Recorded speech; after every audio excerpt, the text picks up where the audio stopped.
to get the picture, and they then later on sort of say, I couldn't help myself. So I don't know if that's what this person was doing. I wasn't there.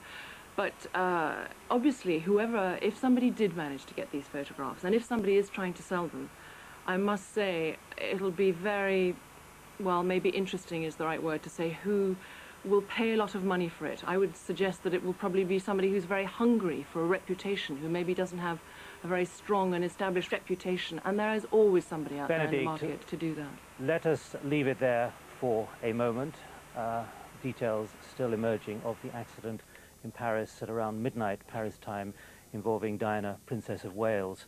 And it has just been reported that Robin Cook, the British Foreign Secretary, who's currently on a four-nation tour of the Far East, has delayed his departure from the capital of the Philippines, Manila, for what is described as an important announcement about the health of Diana, Princess of Wales. I'm now joined again by our correspondent in Paris, Stephen Jessel. Stephen, is there any further detail emerging of the circumstances of this crash? No, not really.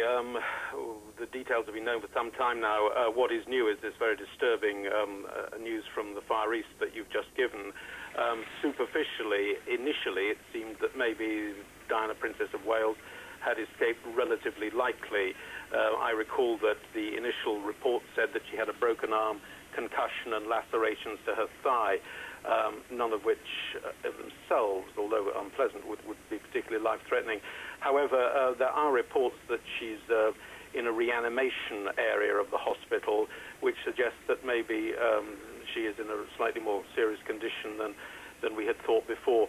The details still appear to be as they've been all night, which is to say that the car was travelling extremely fast in an attempt to escape the attentions of these paparazzi who were on motorcycles or scooters.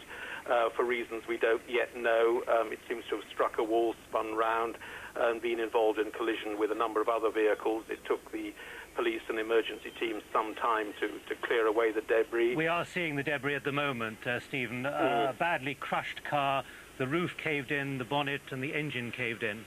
Well, if that is the princess's car, then obviously that's extremely serious, because if the car has been damaged to that extent, clearly the people inside it must have undergone some considerable injuries.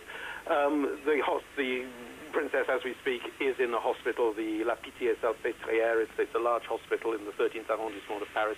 How far away is that from the accident 2 or itself? 3 kilometers. If you've got a police escort, and I think we can assume the ambulance would have had a police escort, it wouldn't take very long to get there. It's a question of going down some fairly broad boulevards. The French emergency services are good. The French health service is a good health service. I don't think one need be worried about the quality of the medical care she's getting.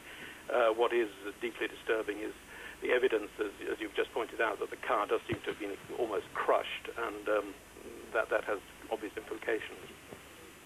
And just remind us, as we look again at the images of the very badly twisted car, which has now been brought out from the underpass under the Pont d'Alma, it is reported that Princess Diana and Dodi Al Fayed, who we now know was killed in the accident, that they had been dining at the Ritz Hotel owned by his father, Mohammed Al Fayed.